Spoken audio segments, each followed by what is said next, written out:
యేసుక్రీస్తు వారి వలన న్యాయమే జరగాలి కానీ అన్యాయము జరగడానికి వీల్లేదు. ఒక మాటలో ఆలోచించండి, అసలు యేసుక్రీస్తు వారు సిలువకు అప్పగించబడ్డారే, సిలువకు అప్పగించబడిన ఆయనకు అన్యాయం జరిగిందా, న్యాయం జరిగింది?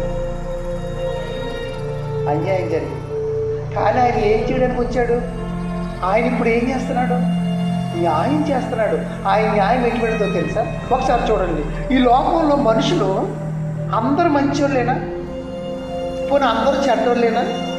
అందరూ మంచోళ్ళు అనము, అందరూ చెడ్డోళ్ళని అనము పిల్లలు. కానీ అందరూ మంచివారు కాదు, అందరూ చెడ్డవారు కాదు.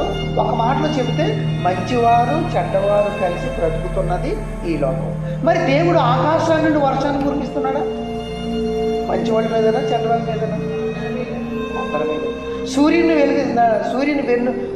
వెలుగు చంద్రుని వెన్నెల ప్రకాశింపజేస్తున్నాడా? మంచి మీద